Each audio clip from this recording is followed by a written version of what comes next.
예수, 보는 눈을 주시다. 6. 복음을 바로 보는 만큼 두려움은 힘을 잃는다.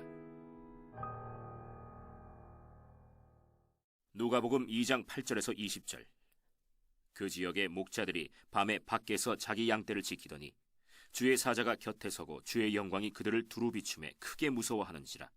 천사가 이르되 무서워하지 말라. 보라, 내가 온 백성에게 미칠 큰 기쁨의 좋은 소식을 너희에게 전하노라. 오늘 다윗의 동네에 너희를 위하여 구주가 나셨으니 곧 그리스도 주시니라. 너희가 가서 강보에 쌓여 구유에 뉘어 있는 아기를 보리니 이것이 너희에게 표적이니라 하더니 호련히 수많은 천군이 그 천사들과 함께 하나님을 찬송하여 이르되 지극히 높은 곳에서는 하나님께 영광이요 땅에서는 하나님이 기뻐하신 사람들 중에 평화로다 하니라. 천사들이 떠나 하늘로 올라가니 목자가 서로 말하되 이제 베들레헴으로 가서 주께서 우리에게 알리신 바 이 이루어진 일을 보자 하고 빨리 가서 마리아와 요셉과 구유에 누인 아기를 찾아서 보고 천사가 자기들에게 이 아기에 대하여 말한 것을 전하니 듣는 자가 다 목자들이 그들에게 말한 것들을 놀랍게 여기되 마리아는 이 모든 말을 마음에 새기어 생각하니라. 목자들은 자기들에게 이르던 바와 같이 듣고 본 그 모든 것으로 인하여 하나님께 영광을 돌리고 찬송하며 돌아가니라. 해마다 수많은 아이들이 크리스마스 연극에서 목자 역을 맡는다. 그만큼 목자들을 보면 자연스레 그리스도의 탄생이 떠오른다. 하지만 그들이 하는 일은 무엇인가? 어떤 역할을 하는 것일까? 불행히도 목자의 의미는 고작 감상적인 것으로 변했다. 우리가 상상하는 그들은 아름다운 목가적 풍경과 털이 북슬북슬한 어린 양떼를 연상시킬 뿐이다. 하지만 그리스도의 탄생과 관련된 많은 사건 중에서 누가가 하필 이것을 고른 이유는 그것 때문이 아니다. 그는 우리에게 뭔가를 가르쳐주려 했다. 마리아처럼 목자들도 천사의 메시지를 받았다. 이에 대한 반응으로 그들은 잘 들었고 두려움을 극복했고 세상에 나가 그 기쁜 소식을 사람들에게 전했다. 그들이 한 일을 공부하면 우리도 크리스마스의 약속에 어떻게 반응해야 할지 배울 수 있다. 본문의 뒷부분에서부터 거꾸로 올라가면서 우리가 해야 할 4가지 일을 생각해보자. 저런 사람 말을 왜 믿어야 하지? 그런 목자들은 직접 가서 그분을 보았고 천사가 말한 것을 전했다. 그들은 천사들에게 들은 내용을 사람들에게 알리면서 자신들이 목격한 간증도 덧붙였다. 누가복음 2장 15절, 17절 참조. 그 결과 사람들이 목자들의 말을 듣고 놀랍게 여겼으나 믿었다는 기록은 없다. 이렇게 보아 메시지에 더 강하게 영향을 입은 쪽은 목자들이었다. 그들은 듣고 본 그 모든 것으로 인하여 하나님께 영광을 돌리고 찬송하며 돌아갔다. 20절. 이 본문에서 누가는 잘 듣는 일의 중요성을 말한다. 믿음은 들음에서 나며 들음은 그리스도의 말씀으로 말미암았느니라. 로마서 10장 17절. 내 결혼 생활에서 계속 문제가 되는 것이 있는데 바로 내가 아내의 말을 제대로 듣지 않을 때가 많다는 것이다. 어떤 일에 관해 아내에게 물으면 내가 말했잖아요, 못 들었어요? 라는 대꾸가 돌아오곤 한다. 대체로 가장 정확한 답은 그렇기도 하고 아니기도 하다는 것이다. 아내가 그런 말을 했던 것은 기억난다. 그런 의미에서 나는 들었다. 그러나 그 말을 새겨듣지는 않았다. 제대로 주의하지 않았고 속뜻을 헤아리지도 않았다. 본문에 영적으로 잘 듣는 법에 관한 몇 가지 지침이 나온다.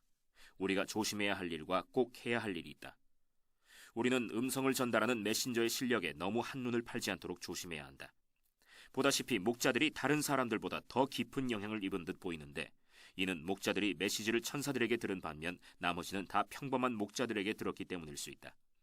고대 사회에서 목자는 잘 배우지 못했고 사회적 지위와 권력도 없었다.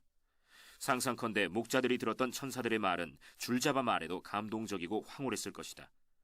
하지만 나머지 사람들은 복음을 말 주변도 없고 전혀 대단할 것도 없는 인간들에게 들었다. 메시지가 부담스럽거나 잘 믿어지지 않으면 자칫 메신저를 빌미로 내용까지 일축하기 쉽다. 저런 사람의 말을 왜 믿어야 하지? 우리도 아주 비슷한 입장에 처해 있다. 성경의 저자들은 때에 따라 정말 천사를 보았거나 하나님께 직접 계시를 받았거나 사도들의 경우 예수 그리스도와 개인적으로 아는 사이였다. 그들은 환상과 계시를 받았는데 우리에게 있는 것은 책 한 권뿐이다. 그 책을 소통해주는 설교자, 교사, 메신저도 다 어디까지나 인간일 뿐이다. 이는 우리 사회의 심각한 문제가 아닐 수 없다. 문화 전체가 주의력 결핍 장애에 걸린 듯 보이기 때문이다. 하나님의 말씀이 보잘것없는 통로로 오다 보니 제대로 듣지 않기가 훨씬 쉽다. 성경은 분량도 많고 결코 읽기도 쉽지 않다. 설교자들과 교사들은 흠이 많기로 유명하다. 그중 한 명이 실족할 때마다 성경까지 싸잡아서 심지어 기독교를 송두리째 버려야 마땅하다는 듯 몰아세운다. 그러나 이때도 우리의 본능은 믿을 게 못 된다. 아무리 하찮은 존재로 보여도 참된 메시지를 전달하는 메신저로 쓰임받을 수 있다. 발람의 나귀는 말 그대로 짐승이었다. 그런데 성경에서 가장 희한하고 흥미로운 기사 중 하나에서 하나님은 나귀를 통해 발람에게 말씀하셨다. 민수기 22장 21절에서 39절 참조. 매체가 곧 메시지는 아니라는 교훈이다. 메신저가 신통치 않다는 이유만으로 불편한 진리를 묵살해서는 안 된다. 사람들에게 자주 듣는 말이 있다. 무슨 교회에 갔는데 설교자가 너무 단조롭게 질질 끄는 통에 지루했다는 것이다. 그때 대개 나는 이렇게 되받는다. 그렇다 해도 내용 자체가 틀렸던가요? 지루하게 전달되었을 망정 하나님의 진리가 담겨있지 않았습니까? 우리의 편견을 조심해야 한다. 제대로 듣지 않고 흘려듣는 태도는 부부관계에도 해롭지만 하나님의 관계에는 절대적으로 해롭다. 성경은 아주 무시당하기 쉬운 형태로 존재한다. 성경을 가르치고 설교하는 사람들이 재미없을 때도 많다. 하지만 그렇다고 귀를 막아서는 안 된다. 성경에는 한없이 귀한 보화가 들어있다. 땅속 깊은 곳의 모든 금은보다도 귀하다. 시편 19편 10절, 119편 72절 참조. 메신저의 결점 때문에 그 보화를 놓치지 않도록 조심하라. 그래서 이번에는 우리가 꼭 해야 할 일을 생각해 볼 차례인데 누가복음 본문에서 그것을 적극적으로 권장한다. 역시 마리아가 우리의 본보기다. 그녀가 하나님의 말씀을 들은 방식을 두 단어로 묘사했다. 우선 누가복음 2장 19절에 보면 그녀는 목자들에게 들은 말을 생각했다. 학자들에 따르면 이 헬라어 단어는 문맥 속에 둔다, 연관짓는다, 숙고한다는 뜻이다. 성경의 한 구절을 보고 이렇게 묻는 것이다. 이 단어는 무슨 뜻일까? 내가 아는 다른 진리들과 어떻게 맞물릴까? 나머지 성경에는 어떻게 맞아들까? 시편 119편 130절에 주의 말씀을 열면, 펼치면 빛이 비치어 라고 했다. 펼친다는 은유는 그때보다 지금이 더 시사하는 바가 많을 것이다. 재킷과 파카 등 요즘 나오는 많은 제품은 작게 뭉쳐지거나 작은 주머니에 들어있는데 펼치면 원래 포장돼 있을 때 크기보다 몇 배나 큰 옷이 된다. 규모가 무한대라는 것만 다를 뿐 성경도 마찬가지다. 단순해 보이는 말도 깊이 묵상하면 다차원의 의미와 끝없는 개인적 적용을 캐낼 수 있다. 대충 훑어볼 때와는 가히 비교할 수 없다. 앞서 언급했던 기독교 콘퍼런스가 내게 두고두고 깊은 영향을 미쳤는데 그중 성경 읽는 법을 배우는 시간도 있었다. 강사 바버라 보이드는 우리에게 이렇게 말했다.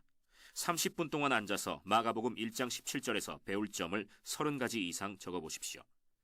그 구절은 이렇다. 예수께서 이르시되 나를 따라오라. 내가 너희로 사람을 낚는 어부가 되게 하리라 하시니. 그녀의 지시는 이렇게 이어졌다. 10분 만에 4대까지를 쓰고서 다 찾았다고 생각하시면 안 됩니다. 30분을 다 들여서 30가지를 관찰해보세요. 그래서 우리는 말없이 앉아 그대로 했다. 과연 10분쯤 지나자 이 연함은 단어에서 볼 것은 다 봤다는 확신이 들었다. 남은 시간에 공상이나 즐기려고 펜을 놓았으나 남들이 다 계속하는 것 같아서 나도 다시 펜을 들고 더 생각했다. 그러자 새로운 부분이 보이기 시작했다. 이 단어가 없다면 전체의 의미가 어떻게 달라질까 상상해보니 각 단어가 문장에 부여하는 독특한 의미가 더 쉽게 파악되었다. 덕분에 각 단어를 중심으로 2-3가지 통찰을 더 얻을 수 있었다. 다음에는 구절 전체를 나 자신의 말로 풀어 써보았다. 그러자 여태 놓쳤던 다른 차원의 의미와 암시가 더 보였다. 30분이 지나자 강사는 우리에게 각자 본문에서 찾아 쓴 최고의 통찰 내지 삶을 가장 변화시켜줄 내용의 동그라미를 치게 했다. 그러고는 이렇게 물었다. 좋습니다. 삶의 변화를 가져다줄 가장 놀라운 그 교훈을 처음 5분 안에 찾아내신 분이 몇이나 됩니까? 아무도 손을 들지 않았다. 10분 안에는 어떤가요? 역시 아무도 없었다. 15분은요? 몇 사람이 손을 들었다. 20분은요? 손이 몇 개 더 올라갔다. 25분은요? 좀 더 많아졌다. 그 시간에 성경은 물론 삶을 대하는 나의 태도가 달라졌다. 주의 말씀 광산과 같아 진귀한 보화 풍성하니 깊이 숨은 저 보화 모두 나와 찾으라. 그런데 누가복음 2장 19절에 보면 마리아는 들은 내용을 생각했을 뿐 아니라 마음의 색이었다. 이는 정서나 마음과 더 관계가 깊은 표현으로 뭔가를 생생히 간직하거나 음미한다는 뜻이다. 마리아는 하나님의 말씀을 머리로만 이해하려 한 게 아니라 내면 깊이 받아들여 즐기고 누렸다. 마음에 새기는 일은 기술이라기보다 태도다. 성경 다른 곳에는 그것을 주의 말씀을 내 마음에 두었나이다 라고 표현했다. 시편 119편 11절. 메시지를 마음으로 받는다는 말은 해석에서 그치지 않고 깊이 영향을 입는다는 뜻이다. 어떤 의미에서 자신에게 설교하여 지금 새기고 있는 특정한 진리의 소중함과 가치와 경이로움과 능력을 상기한다는 뜻이다. 자신에게 이렇게 묻는 것이다. 마음 깊은 데서부터 정말 이렇게 믿는다면 내 삶은 어떻게 달라질까? 내 사고와 감정과 행동은 어떻게 달라질까? 대인관계는 어떻게 달라질까? 기도 생활은, 그리고 하나님을 향한 감정과 태도는 어떻게 달라질까? 하나님의 말씀을 생각하고 마음에 새기는 일, 이 두 가지를 다 하지 않으면 메시지를 참으로 들을 수 없다. 한 귀로 흘려들을 뿐 머리와 마음으로는 듣지 못한다. 메시지가 속으로 배어들지 않으니 당신에게 위로나 확신이나 변화를 가져다 줄 리도 없다. 하나님과의 화목이 먼저다. 우리가 살펴보는 누가복음 2장 본문 중간쯤에 크리스마스와 관련된 유명한 구절 하나가 나온다. 옛날 킹제임스 역본에는 땅에서는 사람들에게 평화와 기뻐하심이로다로 옮겨져 있으나 여러 현대 역본에는 땅에서는 하나님이 기뻐하신 사람들 중에 평화로다와 같이 되어 있다. 14절. 후자가 전자보다 더 정확한 번역이라는데 절대 다수의 학자들이 의견을 같이 한다. 그렇다면 양쪽의 차이는 무엇인가?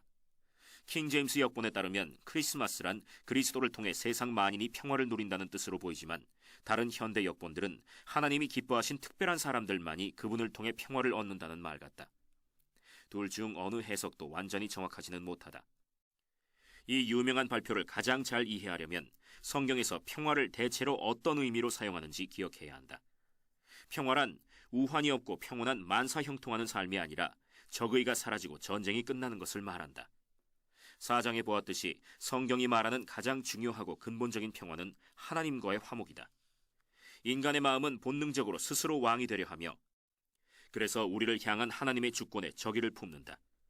하나님의 권위에 맞서는 우리의 본능적 적의를 보지 않는 한 인간이 하는 모든 행동의 깊고 큰 원천 가운데 하나를 이해할 수 없다. 우리는 내 인생을 철저히 내가 주관해야만 행복해질 수 있다고 철석같이 믿는다. 물론 이런 자기중심적 통제와 지배욕은 다른 인간들과의 사이에도 불화를 낳는다. 하나님을 향한 적의가 타인을 향한 적의로 이어지는 것이다. 이 땅에 평화가 없음은 우리가 하나님과 화평하지 못하기 때문이다. 그런데 크리스마스는 하나님과 죄인들이 화목하게 된다고 선포한다. 예수님이 그 소원해진 양자 사이에 완전한 중보자시다. 인간의 속성을 입어 신인이 되신 그분이 우리 죄를 위해 죽으심으로 그 간극을 이으시고 화해와 화평을 이루신다. 로마서 5장 1절에서 11절 참조. 그렇다면 하나님과의 화평을 어떻게 우리 것으로 누릴 수 있을까? 하나님의 통치에 적의를 표출하는 방식은 한 가지만이 아님을 잊지 말라. 종교가 없는 사람은 나는 무조건 내 마음대로 살겠다며 대놓고 하나님께 독립을 주장한다. 반면에 종교적인 사람이 그분께 내세우는 독립은 훨씬 은근하다. 나는 성경에 순종하여 뭐든지 다 하겠다. 그러니 하나님이 내게 복과 행복한 삶을 주셔야만 한다는 것이다. 이것은 하나님을 신뢰하기는커녕 오히려 그분을 통제하려는 시도다. 하나님의 복과 천국을 얻어내려고 그분께 순종한다면 당신 스스로 구주가 되려는 것이다. 두 가지 전략 모두 하나님을 대적한다. 그렇게 해서는 하나님이 당신의 주권자나 구주가 되실 수 없다. 하나님과 화해하는 첫걸음은 불화 자체를 인정하는 것이다. 예를 들어 이렇게 고백할 수 있다. 여태 나는 나쁜 일을 했을 뿐 아니라 심지어 착한 일을 한 목적도 나 자신이 구원자가 되기 위해서였다. 나의 창조주와 구원자께 독립을 내세우기 위해서였다. 그래서 나는 순전히 은혜로 구원받아야 한다. 올바른 일조차도 잘못된 동기로 해왔으니 말이다. 나를 구원하시고자 예수께서 이미 이루신 일에 온전히 의지해야 한다. 이로써 당신은 주님의 주권에 대한 자신의 저항을 마침내 전적으로 인정한다. 스스로를 구원할 수 없음을 고백하는 것이다. 이제 당신은 주 예수 그리스도께서 해주신 일만 믿고 기존 생활 방식에서 돌아선다. 바로 이것이 하나님과 화해하는 길이다. 그렇다면 크리스마스는 기독교 신자들에게만 평화를 가져다 준다는 말인가? 아니다. 산상수훈의 예수님은 그분의 모든 제자가 화평하게 하는 자가 될 수 있다고 말씀하셨다. 마태복음 5장 9절 참조. 화평하게 하는 자란 먼저 하나님과 화목해짐으로써 마침내 자신의 흠과 약점을 인정하는 법, 자존심을 버리는 법, 굳이 모든 상황을 통제하지 않고도 사랑하는 법을 배운 사람이다. 이 새로운 기술에는 엄청난 능력이 있어 불화를 누그러뜨리고 사람들 사이의 용서와 화해를 촉진한다. 그리스도인들은 화평하게 하는 사람이 되어 세상 속으로 퍼져나가야 한다. 인종과 계층과 가족과 이웃 간의 화해를 이루는 주역이 되어야 한다. 크리스마스란 하나님의 은혜와 성육신을 통해 그분과 화평해질 수 있고, 일단 그분과 화평해지면 밖에 나가 다른 누구와도 화평해질 수 있다는 뜻이다. 복음을 받아들여 평화를 누리는 사람들이 많아질수록 세상은 더 살기 좋은 곳이 된다. 그리하여 크리스마스를 통해 온 세상의 평화가 증대된다. 하나님과도 화목하고 사람들끼리도 서로 화목해진다. 영혼 깊은 곳에 기생하는 두려움.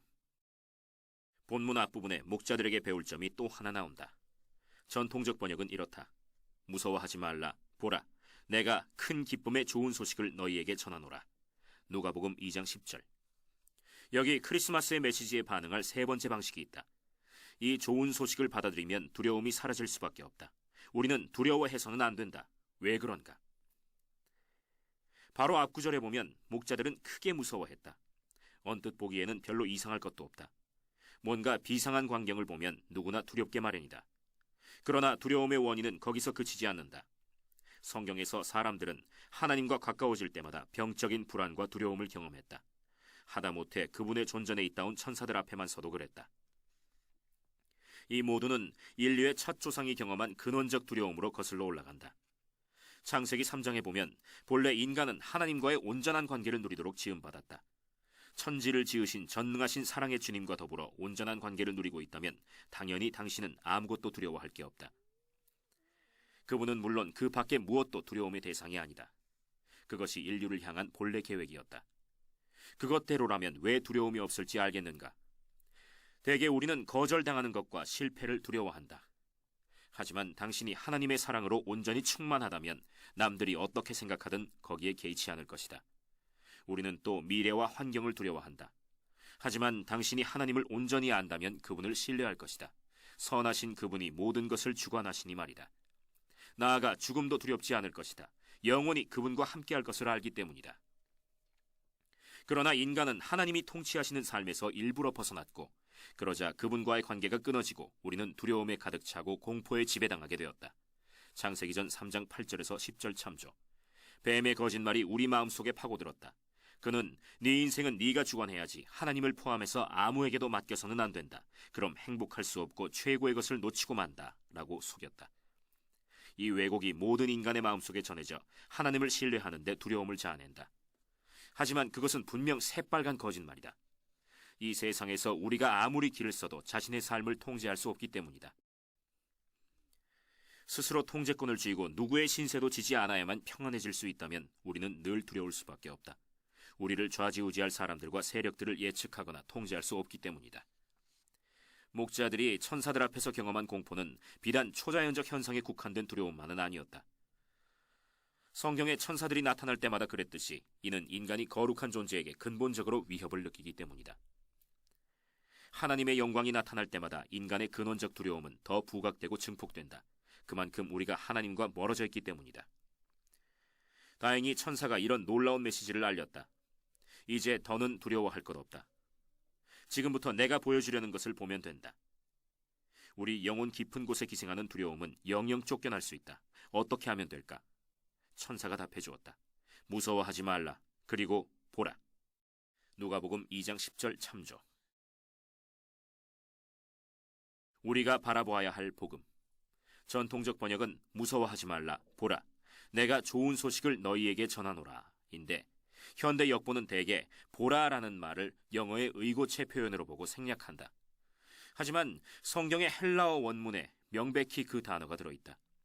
천사의 말을 문자적으로 보면 두려워하지 말라, 지각하라, 내가 너희에게 복음을 전하노라 아이다. 보면 두렵지 않게 된다는 것, 그게 원리다.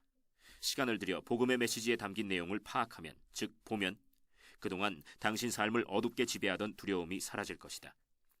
복음을 참으로 보는, 응시하고 깨닫고 음미하고 내면화하고 기뻐하는 정도만큼 두려움은 당신의 삶에서 힘을 잃을 것이다. 우리가 바라봐야 할 이 복음은 무엇인가? 기쁜 소식은 무엇인가? 구주가 나셨다는 사실이다. 거부당할 것과 실패에 대한 두려움을 극복하고 그분의 사랑으로 충만해지고 싶다면 그분을 당신의 구주로 의지해야 한다. 자신을 정당화해야 할 우울한 부담에서 벗어나 완전히 용서받고 싶다면 말이다. 그러나 스스로를 구원하려 한다면 두려움이 늘 당신을 괴롭힐 것이다. 스스로 자존감을 얻어내고 자신의 정체를 지어내려 한다면 두려움에 짓눌리고 말 것이다. 우리가 가장 두려워하는 통제권을 내려놓는 일은 어떤가? 어떻게 우리 삶을 그분께 맡길 수 있는가? 답은 구유 안의 어린아기가 능하신 그리스도 주라는 사실에 있다. 그러므로 생각하고 지각하고 숙고하라. 하나님의 전능하신 아들이 당신을 위해 철저히 통제권을 이루셨으니 당신도 그분을 신뢰할 수 있다. 그 결과 두려움이 점차 무력해질 수밖에 없다.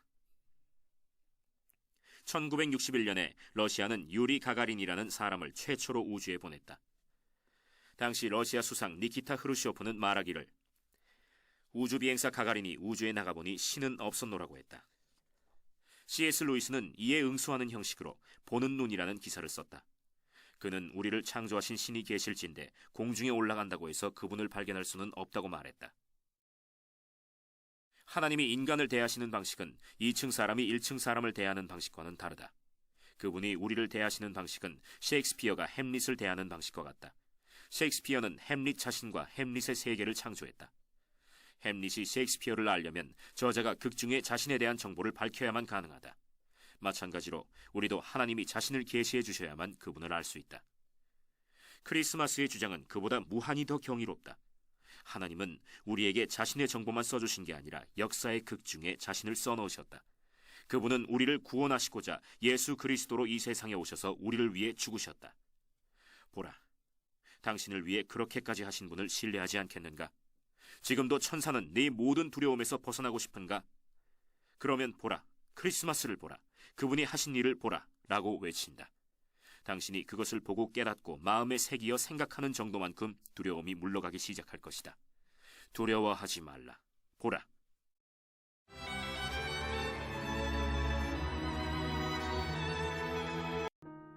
예수, 흔들리지 않는 평화를 주시다.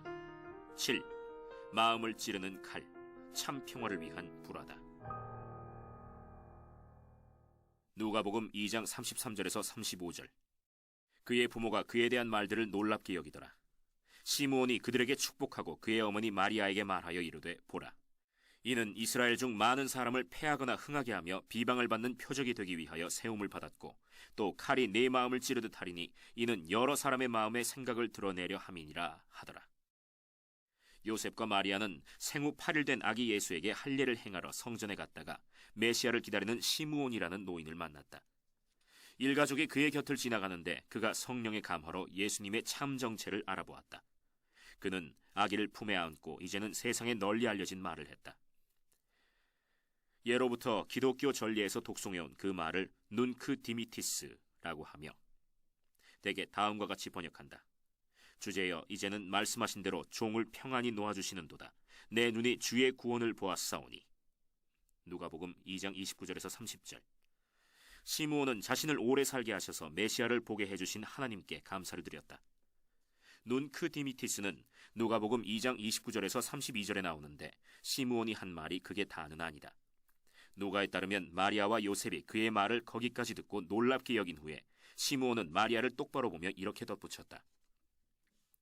보라, 이는 이스라엘 중 많은 사람을 패하거나 흥하게 하며 비방을 받는 표적이 되기 위하여 세움을 받았고 또 칼이 내 마음을 찌르듯 하리니 이는 여러 사람의 마음의 생각을 드러내려 함이니라. 누가복음 2장 34절에서 35절.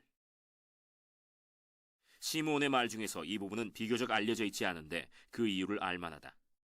이 말은 곡조에 붙여진 바도 없고 온 세상의 크리스마스 예배에서 읽히지도 않는다. 하지만 나는 읽혀야 한다고 생각한다. 이 또한 성경이 말하는 크리스마스의 의미의 일부이며 따라서 우리가 꼭 들어야 하기 때문이다. 어째서 그런가? 세상이나 교회나 할 것 없이 크리스마스를 축하하고 기념할 때는 거의 전적으로 즐거움과 빛에 집중한다. 그리스도의 강림이 이 땅의 평화를 의미한다는 내용 일색이다. 물론 앞장에서 보았듯이 그것도 맞다. 하지만 그렇게 간단하지만은 않다. 당신의 몸에 종양이 있다면 외과 의사는 어떻게 치료하는가? 출혈을 무릅쓰고 회복한다. 그래야만 몸이 건강해질 수 있기 때문이다. 정신과 의사는 우울하고 의기소침한 사람을 어떻게 돕는가? 대개 과거를 끄집어내 환자가 고통스러운 기억과 비참한 감정을 직면하게 한다. 이처럼 외과 의사와 정신과 의사가 일단 당신의 상태를 악화시켜야만 비로소 호전이 가능한 경우가 많다. 마태복음 10장 34절에 예수님은 이렇게까지 말씀하신다. 내가 세상에 화평을 주러 온 줄로 생각하지 말라. 화평이 아니요 검을 주러 왔노라. 곧이어 그분이 밝히셨듯이 이 말씀은 그분이 폭력을 조장하러 오셨다는 뜻이 아니라 그분이 명하신 충성 때문에 사람들 사이와 각자의 내면에 갈등과 불화가 생겨난다는 뜻이다. 화평하게 하는 자라면 역사상 누구나 그랬듯이 예수님도 사람들을 화나게 하시며 대립과 충돌을 불러일으키실 때도 많다. 하지만 그분의 평화는 그렇게 임한다. 어둠의 법과 충돌을 일으키는 빛의 법. 시므온의 예언의 앞부분은 예수께서 사람들을 패하거나 흥하게 하시고 또 비방을 받는 표적이 되신다는 것이다. 다시 말해서 사람들이 양쪽으로 갈라지고 다수가 그분을 대적할 것이다. 여기서 불화가 생겨난다. 사람들이 이렇게 반응하는 이유의 일부를 앞서 살펴보았다. 그분이 주장하신 권위가 워낙 절대적이기 때문이다. 하지만 그것 말고도 또 있다. 예수께서 요한복음 3장 19절에서 20절에 말씀하셨듯이 사람들은 빛보다 어둠을 더 사랑하며 빛 앞에 자신의 실체가 드러나기 때문에 빛을 미워한다. 이 원리가 작용하는 것을 아주 기본적인 차원에서도 볼 수 있다. 내가 알던 한 백인 가정은 자기 동네에 입주한 최초의 흑인 가정을 아주 반가이 맞이했다. 그러자 이웃의 백인들은 경노했다. 오랜 세월 그들은 백인이 아닌 가정이 이사오기만 하면 쌀쌀맞게 대해왔는데 이 친절한 한 가정 때문에 자신들까지 친절하게 마음을 열어야 한다는 부담감에 분노가 일었다. 그들은 털끝만큼도 그럴 마음이 없었기 때문이다. 내가 알던 한 경찰관은 기독교로 회심한 뒤로 근처 매춘 알선업자들이 자기네 매춘부들을 체포하지 말아달라고 관할서에 몰래 돌리던 돈을 한사코 받지 않았다. 그러자 다른 경찰관 둘이 그에게 다가와 말했다. 자네 조심해야겠어. 우리까지 다 신경이 곤두서게 할 건 없잖아. 받을 돈은 받아야지. 그러나 그는 계속 거부했고 익명의 협박을 몇 차례 당한 후에 그의 뜻과는 다르게 다른 도시로 근무지를 옮겨야만 했다.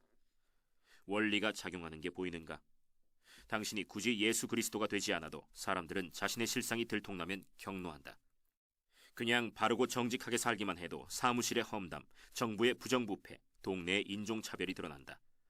크리스마스의 구유는 당신도 예수님처럼 살면 웬만한 여관에 당신의 방이 없을 거라는 뜻이다. 기독교 초창기의 로마 사회에는 각종 신과 유사 종교와 신비 종교가 말 그대로 넘쳐났다. 그 문화에서 누구나 자기만의 신과 신앙이 있는 것은 당연했다. 그러나 특정 도시의 신이나 신성시 되던 황제 자신에게 공적으로 경의를 표할 때는 누구나 다 동참해야 했다. 로마의 가정, 민간단체, 관공서, 장터, 동업조합, 군부대마다 수호신이 있어 그 신에게 바치는 공적인 의식을 정기적으로 열었다. 한껏 격식을 차린 만찬에서도 현지 신에게 감사를 표해야 했다. 동참을 거부하면 의심과 적의와 분노의 대상이 되었고 사람들은 지역사회 전체에 신의 진노가 임하지나 않을까 두려워했다. 기독교는 여타 종교와 다르다는 게 금세 분명해졌다. 그리스도인들은 제사장이나 제사나 성전도 없었을 뿐더러 다른 어떤 신에게든 제사하는 것을 우상숭배로 여겼다. 기독교 신앙의 배타성 때문에 그리고 예수님이 그냥 신이 아니라 유일하신 하나님이라는 확신 때문에 그리스도인들은 당시의 종교다원주의 사회에서 거의 모든 사람과 충돌할 수밖에 없었다. 그들의 완고한 신앙은 사회 질서 전체를 위협하는 것처럼 보였다. 역사가들의 설명에 따르면 그 결과 초기 그리스도인들은 종종 상속권을 박탈당하고 정부 공직에서 밀려나고 사업상 최고 관계망에서 배제되고 간혹 신체적 학대를 당하든가 투옥까지도 감내해야 했다. 오늘날 우리의 세속사회에서는 비기독교인들이 신의 진노를 무서워하지는 않는다. 하지만 우리 문화도 점점 더 기독교인들을 사회 질서의 위험 요소로 본다. 기독교의 전통적 신념들을 위험하리만치 편협한 것으로 생각한다. 우리도 장래에 모종의 제약과 배척을 당할지도 모른다. 이렇듯 복음의 메시지는 그때나 지금이나 편협해 보이기 때문에 적의를 낳는다. 앞서 보았듯이 기독교에 나타내는 적의는 그보다 더 근본적이다. 로마서 1장의 말씀처럼 우리는 속으로 하나님이 꼭 필요함을 알면서도 그 지식을 억압한다. 로마서 1장 18절에서 20절 참조. 모든 인간의 마음 깊은 곳에 자신을 정당화하려는 엔진이 있다. 그래서 우리는 자신이 유능하여 스스로 삶을 운영하고 구원할 수 있다고 믿어야만 한다. 무엇이든 이 엔진이 움직이는 것을 막으면 우리는 노발대발한다. 그런데 이 복잡한 억압과 부인의 기제를 가장 크게 방해하는 요소가 바로 예수님이다. 그분의 삶 전체가 우리에게 너희는 너희 자신의 것이 아니라 값으로 산 것이 되었으니 라고 말한다. 고린도전서 6장 19절에서 20절. 그 말을 듣고 좋아할 사람은 아무도 없다. 사람들이 그분께 분노한 것도 당연하다. 당신도 점점 예수님을 닮아가거나 그분과의 친밀한 관계를 숨기지 않는다면 때로 누군가가 그것 때문에 당신에게 분노할 것이다. 이런 말을 하는 데에는 위험이 뒤따른다. 그리스도인들도 흠이 있는 인간이며 종종 위선과 옹졸함으로 비난을 자초하기 때문이다. 자신의 결함과 실족을 박해로 정당화하여 우는 소리를 해서는 안 된다. 때로 사람들은 단순히 우리에게 반감을 느끼는데 거기에는 그럴 만한 이유가 있다. 그러나 시므온은 예수님도 반감을 주시는 분이며 그런 면이 언제 어디서고 겉으로 표출될 거라고 말했다.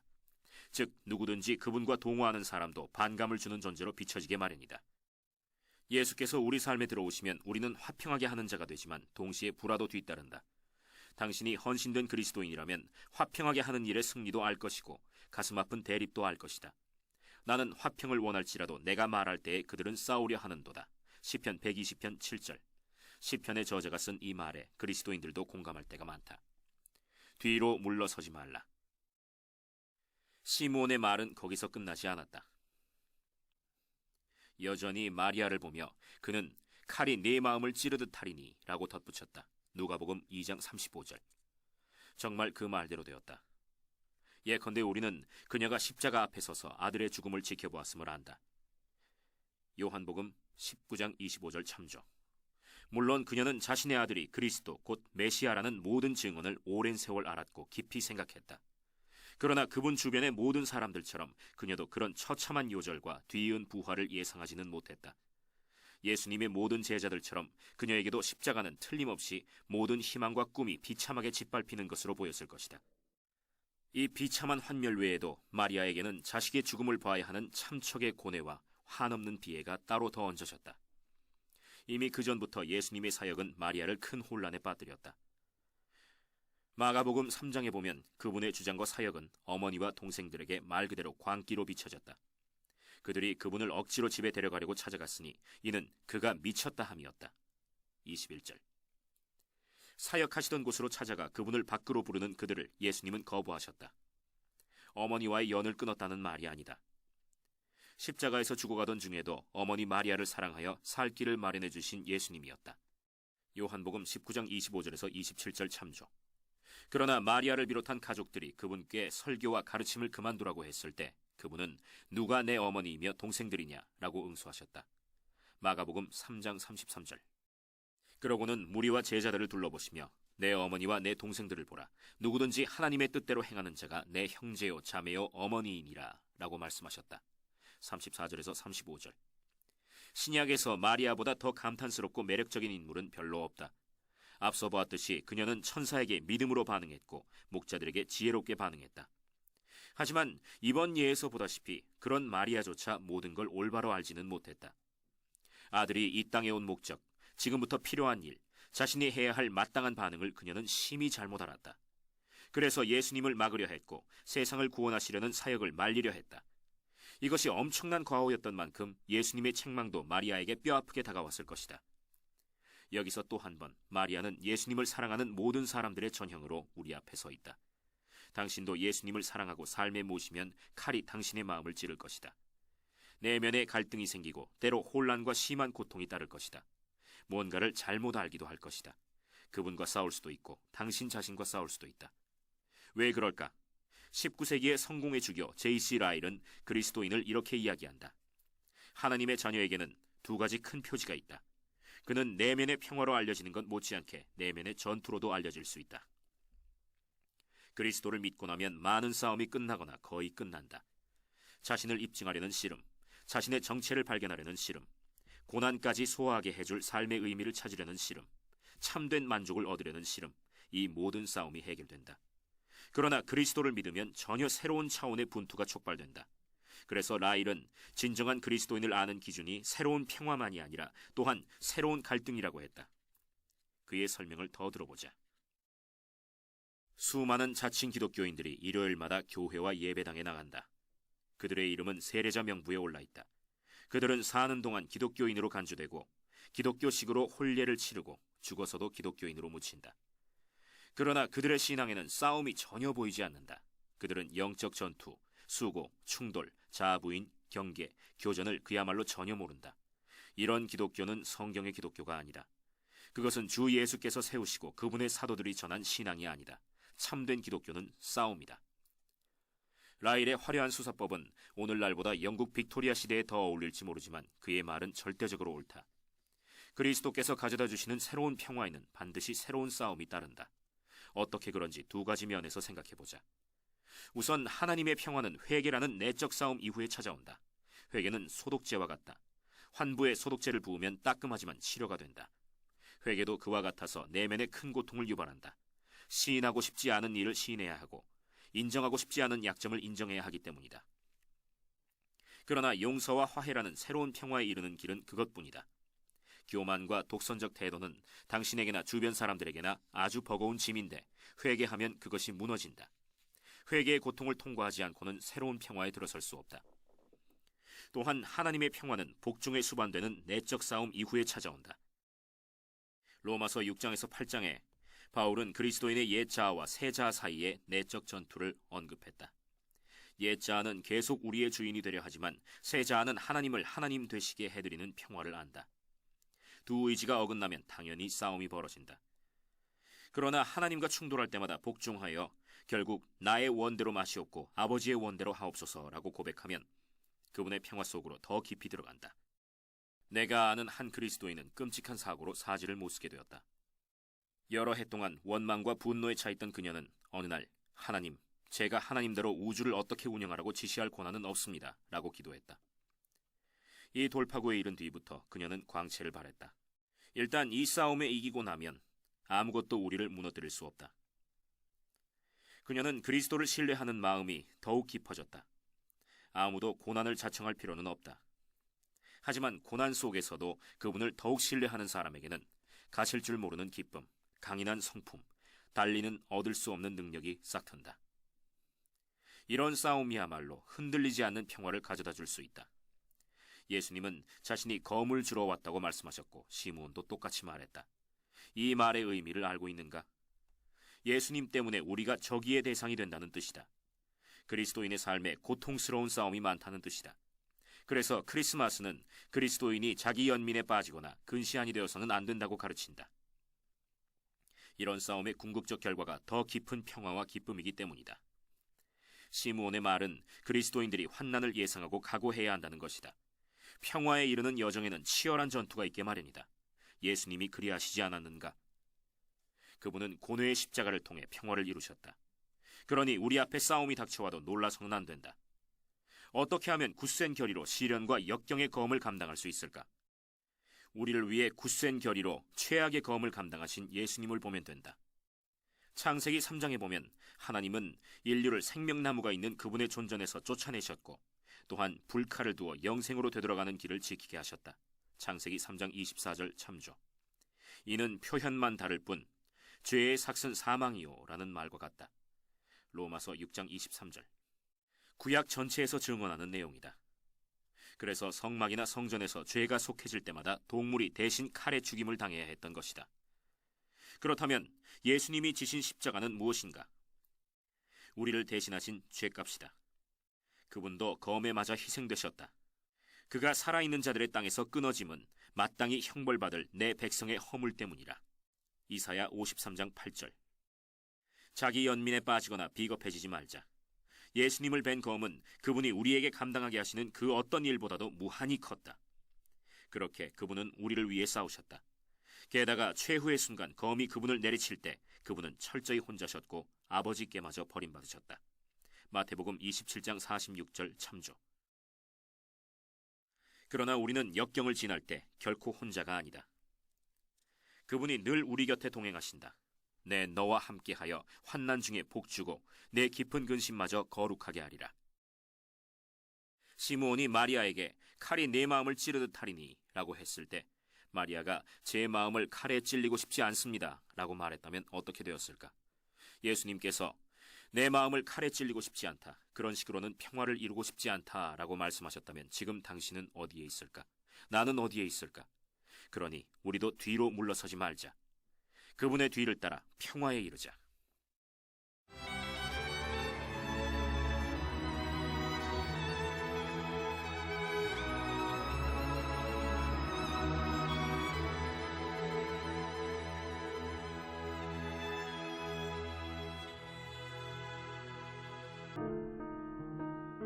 예수, 그분 자신을 주시다.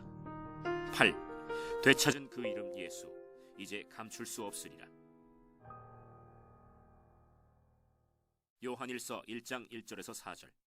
태초부터 있는 생명의 말씀에 관하여는 우리가 들은 바요, 눈으로 본 바요, 자세히 보고 우리의 손으로 만진 바라. 이 생명이 나타내신 바 된지라. 이 영원한 생명을 우리가 보았고 증언하여 너희에게 전하노니 이는 아버지와 함께 계시다가 우리에게 나타내신 바 된 이시니라.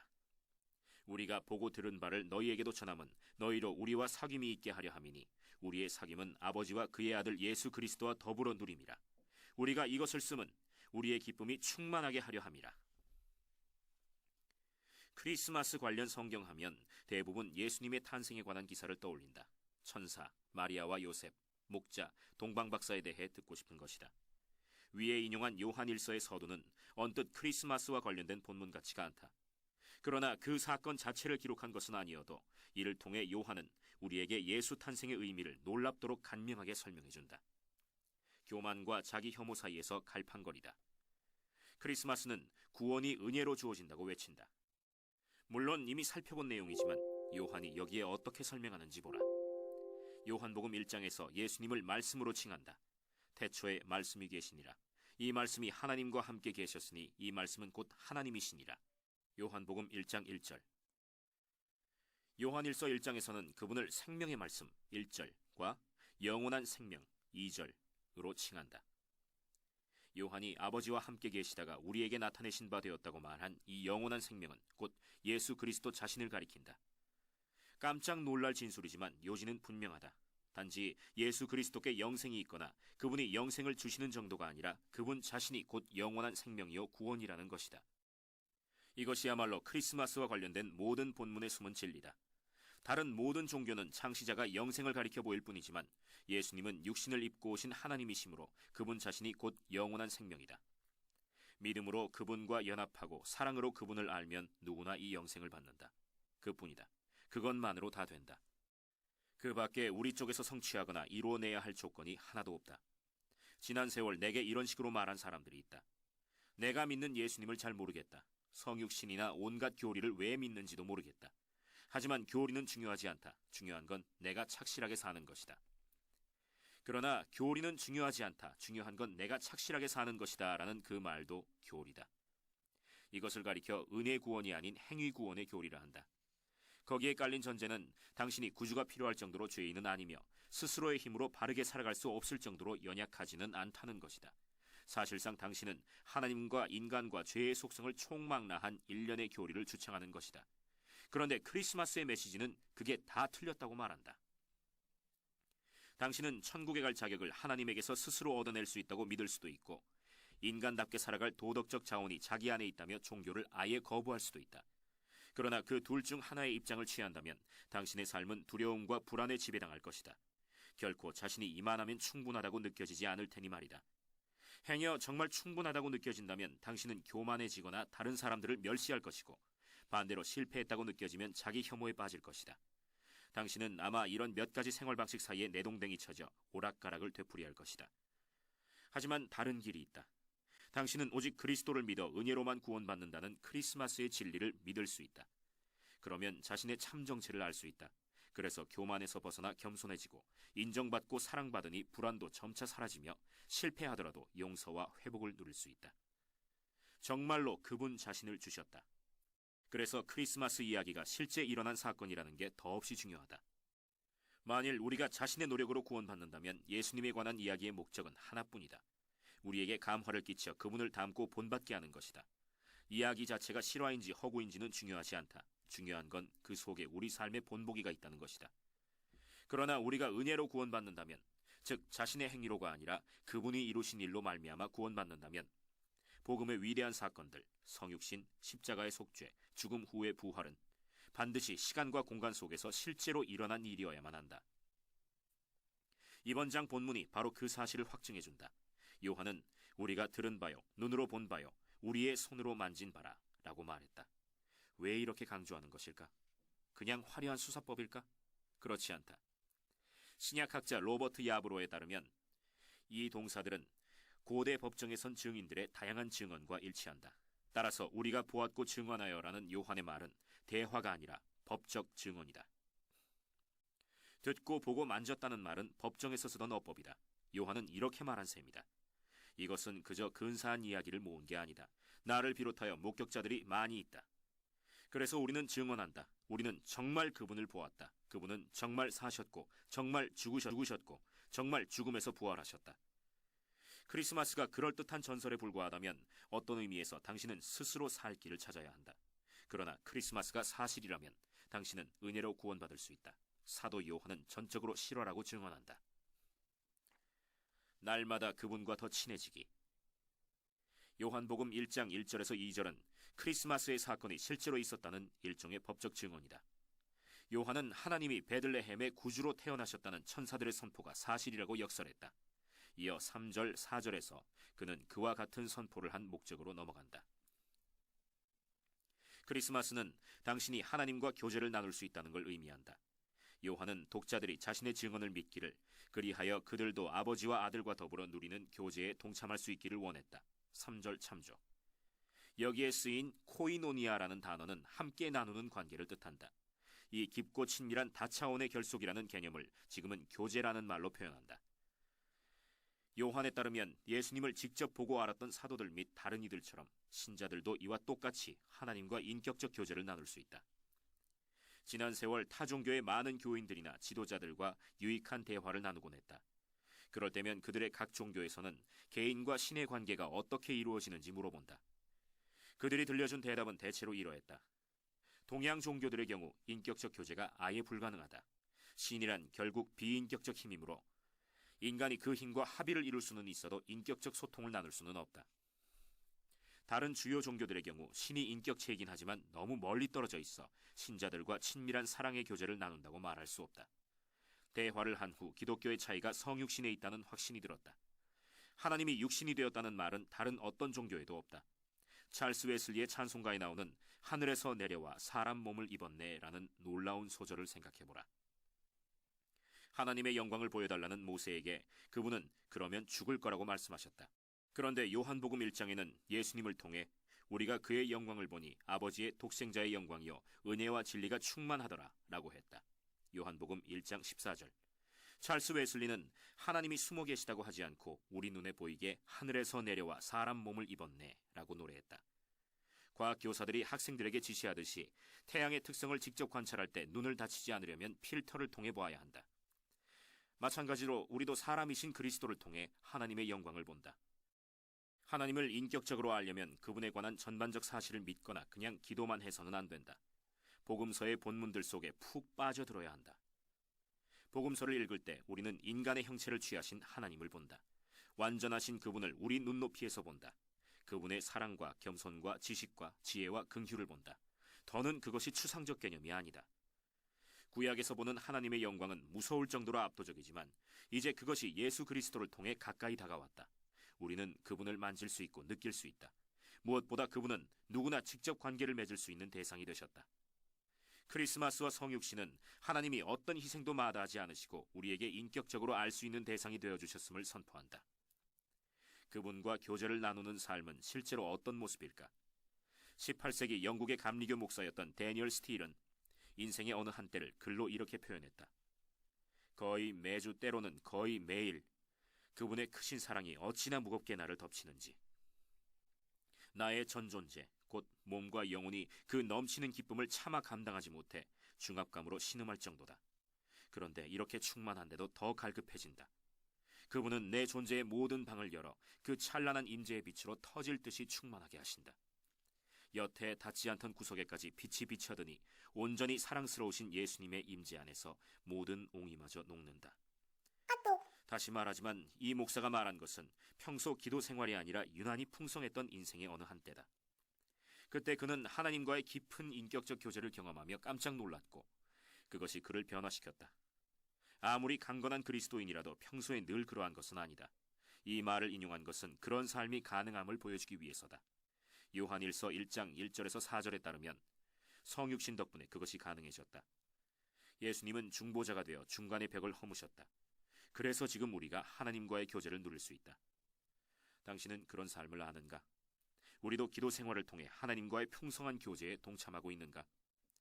성육신은 하나님이 하나의 개념이나 그저 멀찍이서 아는 대상으로 남는데 만족하지 않으신다는 뜻이다. 어떻게 해서라도 그분과 가까워지라. 크리스마스는 하나님과의 교제를 약속해 줄 뿐 아니라 그 교제를 가꾸어 나가라는 도전이기도 하다. 마르지 않는 환희의 샘. 크리스마스는 기쁨, 곧 큰 기쁨의 좋은 소식을 뜻한다. 누가복음 2장 10절. 요한일서 1장 4절에서 사도 요한이 한 말은 너희도 우리와 똑같이 하나님과 교제하는 기쁨을 누리지 않는 한 나의 기쁨은 충만하지 못하다는 것이다. 요한의 저작에서 기쁨은 중요한 개념이다. 요한복음 16장 22절에 예수님은 그분을 따르는 사람들의 기쁨이 흔들리지 않을 거라고 약속하셨다. 그리스도 자신의 기쁨이 우리 안에 충만히 재생되기 때문이다. 요한복음 17장 13절. 정말 생각만 해도 놀라운 일이다. 신약 성경이 말하는 기쁨은 물론 행복이다. 그러나 부정적 환경 앞에서 물거품처럼 사라져버리는 변덕스러운 행복은 아니다. 기쁨은 풍랑 중에도 배를 안정시켜 기울지 않게 하는 선체 맨 밑에 싣는 짐에 더 가깝다. 반지의 제왕 마지막 권에 미래가 절망적으로 암담해 보이는 순간이 나온다. 마법사 간달프는 세상의 무게에 짓눌린 듯 보인다. 그런데 갑자기 그가 웃음을 터뜨린다. 알고 보니 그가 겪는 모든 근심과 슬픔에도 불구하고 그 밑에는 큰 기쁨이 있어 이 환희의 샘이 한 번 솟구치기만 하면 온 나라를 웃게 하기에 충분하다. 예전에 필라델피아에서 비탈진 언덕에 있는 집에서 살았다. 아예 동네 전체의 이름이 본래 힐사이드였다. 덕분에 여름에 날씨가 아무리 덥고 건조해도 우리 집 지하실은 늘 서늘하고 습했다. 궁금하던 차에 동네의 한 터줏대감한테서 답을 들었다. 산기슭에서 흘러드는 지하수가 주택들의 기초 바로 밑으로 흐른다는 것이었다. 그래서 폭염에 가뭄이 들어도 지하실만은 늘 시원하고 쾌적했다. 시편 1편에 보면 경건한 사람을 똑같은 은유로 묘사했다. 그들은 생명의 강가에 뿌리를 내렸기 때문에 빗물에 의지하지 않는 나무와 같다. 시편 1편 3절 참조. 크리스마스가 가져다주는 기쁨은 기쁨의 지하수와 같다. 하나님이 사랑하시고 돌보아 주신다는 그 확신은 환희의 샘과 같아서 당신 삶에 어떤 상황이 닥치든 늘 당신에게 새 힘이 되어준다. 이제 우리의 달라진 일상이 그 이름을 증언한다. 단언컨대 우리가 때때로 크리스마스의 기쁨을 누리지 못하는 이유는 그것이 너무나 평범한 통로로 오기 때문이다. 그분을 우리의 손으로 만졌다는 요한일서 1장 1절의 주장은 언제 보아도 놀랍기만 하다. 무한하고 비범하신 분이 어떻게 그토록 유한하고 평범해지실 수 있단 말인가. 하지만 이것이야말로 크리스마스의 메시지의 핵심이다. 상상을 초월할 정도로 크신 분이 구유 안에 쏙 들어가셨다. 하나님이 작아져 한 뼘 인간이 되신 신비를 세상은 이해할 수 없다. 세상은 거창한 볼거리를 원한다. 그래서 세상이 받아들이는 듯한 유일한 기독교 절기가 크리스마스라는 사실은 일대 아이러니다. 정작 크리스마스의 메시지는 조금도 이해하지 못하면서 말이다. 예수님은 시민운동장이 아니라 마국간에서 태어나셨다. 왕궁에 가서 사신 게 아니라 태어난 즉시 집 없는 난민이 되셨다. 아기 예수를 찾아온 손님은 고위 인사들이 아니라 목자들이었다. 내 아내가 어느 강사에게 들은 이야기인데 그 강사는 풋볼 경기 하프타임에 해군 고개 비행단이 경기장 상공에서 초음속으로 선보이는 대담무쌍한 묘기를 구경했다고 한다. 다 끝난 후 그들은 비행장에서 헬기로 갈아타고 경기장 약 50야드 선에 착륙했다. 그들이 어깨부터 장화까지 지퍼로 연결된 은빛 비행복 차림으로 헬기에서 내리자 요란한 환호가 터져나왔다. 그 강사는 이렇게 말했다고 한다. 내가 하나님이라면 아들을 세상에 그렇게 보냈을 것입니다. 거창한 특수 효과와 군중의 환호에다 은빛 비행복까지 갖추어서 말입니다. 하지만 하나님은 그렇게 하지 않으셨습니다. 유명인사가 어떻게 행동해야 하고 사회운동을 어떻게 시작해야 하는지와 관련해 예수님은 사사건건 세상의 기대를 저버리셨다. 세상은 예수님 같은 신을 이해할 수 없다. 크리스마스의 메시지도 평범하고 흔한 통로로 왔으나 세상은 이를 몹시 비위에 거슬려 한다. 내가 버지니아의 작은 마을에서 젊은 신임 목사로 있을 때 우리 교회 주위에 허름한 집과 트레일러가 많았다. 그곳에 사는 빈민층은 사회적으로나 개인적으로 문제가 많은 사람들이었다. 중산층에 가까운 우리 교회가 그 동네 한복판에서 예배를 드리면서 주민들에게 다가가지 않는 것은 잘못이라고 종종 내게 말해주던 사람이 있었다. 그래서 어느 날 교회 집사님과 방을 새 얻어 사는 한 여성을 방문했다. 그녀는 혼자 아이를 키우며 남자들과의 깨어진 관계 때문에 가난하고 우울해진 채로 그 보수적이고 전통적인 동네에서 얼마간 손가락질을 받으며 살아가고 있었다. 아이들을 기르는데도 도움이나 지원이 거의 없었다. 우리는 앉아서 복음 곧